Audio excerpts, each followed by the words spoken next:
하나님 말씀은 여호수아 20장 1절부터 6절까지 말씀을 함께 읽겠습니다. 여호수아 20장 1절부터 6절입니다. 1절부터 같이 읽습니다. 여호와께서 여호수아에게 말씀하여 이르시되 이스라엘 자손에게 말하여 이르기를 내가 모세를 통하여 너희에게 말한 도피성들을 너희를 위해 정하여 부지 중에 실수로 사람을 죽인 자를 그리로 도망하게 하라. 이는 너희를 위해 피의 보복자를 피할 곳이니라. 이 성읍들 중에 하나에 도피하는 자는 그 성읍에 들어가는 문의기에 서서 그 성읍의 장로들의 귀에 자기의 사건을 말할 것이요 그들은 그를 성읍에 받아들여 한 곳을 주어 자기들 중에 거주하게 하고 피의 보복자가 그의 뒤를 따라온다 할지라도 그들은 그 살인자를 그의 손에 내주지 말지니 이는 본래 미워함이 없이 부지 중에 그의 이웃을 죽였음이니라. 그 살인자는 회중 앞에 서서 재판을 받기까지 또는 그 당시 대제사장이 죽기까지 그 성읍에 거주하다가 그 후에 그 살인자는 그 성읍, 곧 자기가 도망하여 나온 자기 성읍, 자기 집으로 돌아갈지니라 하라 하시니라. 아멘. 도피성을 정하라. 도피성을 정하라 하는 제목으로 말씀을 드리겠습니다.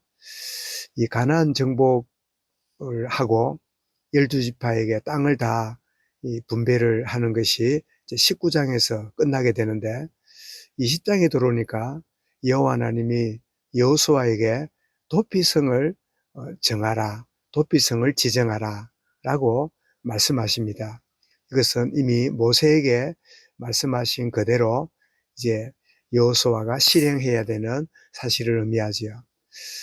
그런데 이 도피성에 누가 들어가는가 하면 부지 중에 말하자면 의도적인 게 아니라 실수로 이 살인한 자들이 이 그곳에 도피해서 보복하는 자들에게 보복을 당하지 않도록 안전처로 이렇게 이 피난처를 지정하라고 말씀하는 거지요.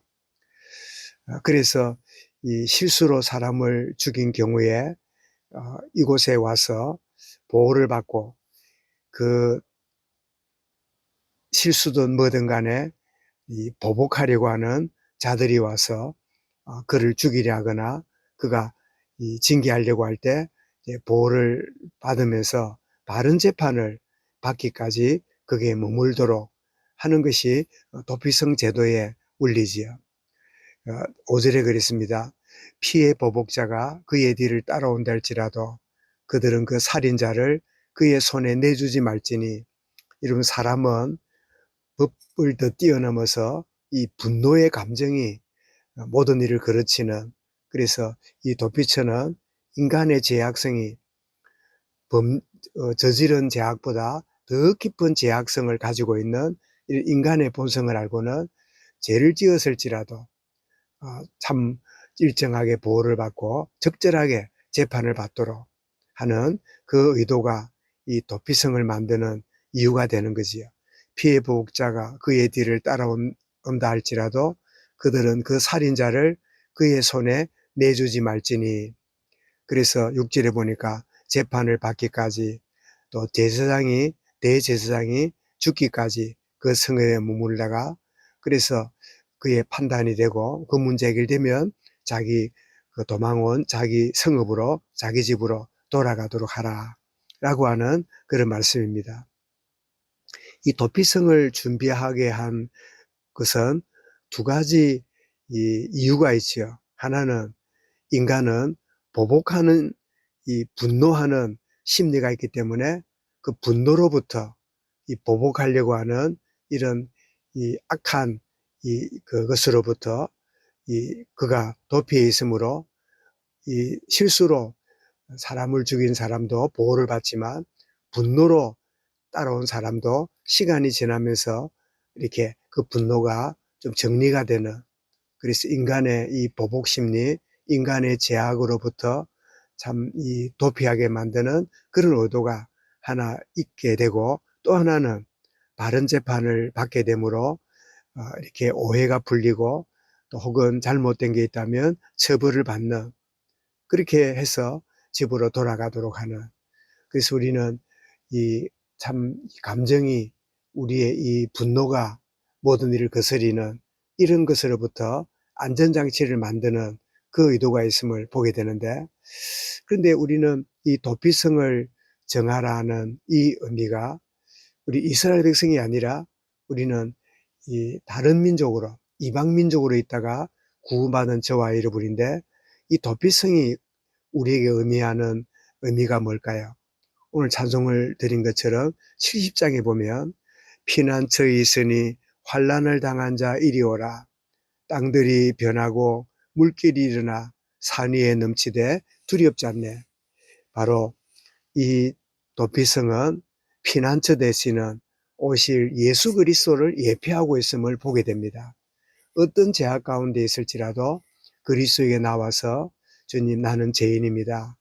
나의 허물과 나의 모든 죄악을 십자가의 보혈로 용서하옵소서. 그렇게 해서 참 사함을 받는 이 피난처 되시는 예수 그리스도를 예표하고 있음을 우리가 알게 됩니다. 그 4절에도 보니까 높으신 하나님 우리를 구하니 할렐루야, 괴로움이 심하고 환난이 극하나 피난처 되시는 주 하나님.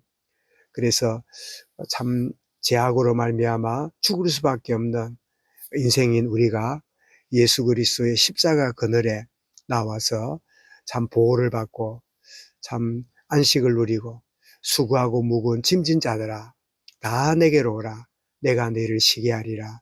이게 무거운 짐이라는 말은 죄짐이고, 이 무거운 짐이라는 말은 숙제고, 우리가 감당할 수 없는 그런 크나큰 이 죄악의 이 응어리를 주의 십자가로 해결해 주시겠다는 주님의 약속을, 수고하고 무거운 짐진 자들아 다 내게로 오라, 내가 너희를 쉬게 하리라.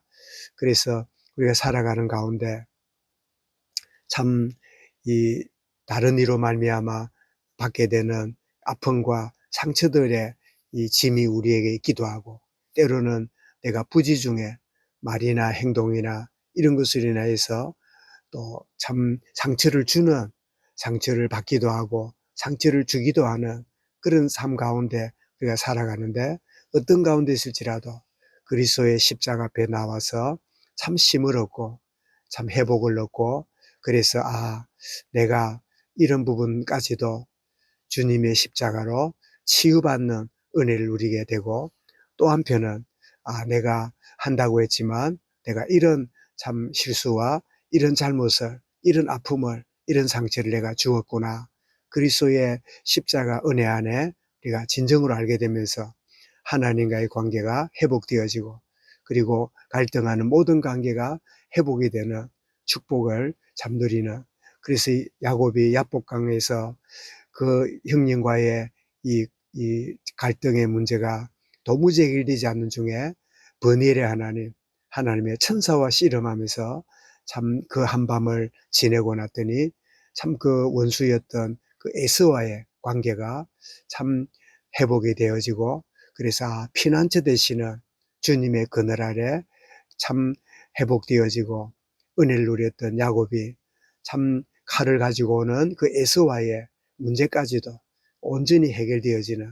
그래서 그 에서를 쳐다보고는 내가 형님의 얼굴을 볼 때 하나님 얼굴 보는 것 같습니다. 그냥 그 마음에 들기 위하여 그냥 하는 말이 아니라 진심으로. 왜냐하니까 그는 피난처 되시는 하나님의 은혜 가운데 버니엘 하나님의 얼굴을 경험했던 사람이기에 어떤 관계도 하나님과의 관계 속에서 보게 되는. 그래서 참 우리의 모든 걸음이, 모든 삶이 피난처 되시는 예수 그리스도에 나와서 참 힘을 얻고 안식을 누리고 회복을 누리고 치유가 일어나고, 그래서 참 이런 문제 저런 문제로 시달리고 있는 참 나의 영혼이 참 온전한 이 새살이 돋아나듯이 힘을 얻고 치유가 되어질 때, 참 상처받은 세상에, 문제투성이인 세상 속에 참 치유자로 참 화평케 하는 자로 평화의 도구로 살아가는 참된 그리스도의 십자가 그늘 아래 도피성에 나와서 힘을 얻고 회복이 되어짐으로 또 다른 사람들을 이 참된 안식과 참된 평안을 전달하는 이 축복의 증인으로 참 살아갈 수 있겠는데, 피난처에 있으니 환난을 당한 자 이리 오라. 수고하고 무거운 짐 진 자들아 다 내게로 오라 하시는 그 주님의 참 놀라운 그 초청의 말씀이 바로 여호수아를 통하여 도피성을 준비하여 참 부지 중에 살인한 자도 보호를 받고 때가 되면 돌아가서 내가 참 이런저런 부족하고 허물이 많았지만 도피성으로 말미암아 내가 보호를 받고 힘을 얻고 돌아왔나라고 간증하는 인생이 되어지는 그런 은혜를 누린 것처럼 정말 그리스도 안에서 참된 신과 참된 치유함과 회복의 축복을 누리고 이 놀란 은혜의 힘으로 또 다른 사람을 살리고 또 다른 사람을 치유하는 축복의 우리 걸음과 만남과 그런 귀한 날이 되어지도록 은혜로 하나님 인도하여 주옵소서. 말씀을 마음에 담고 우리 개인적으로 기도하겠습니다.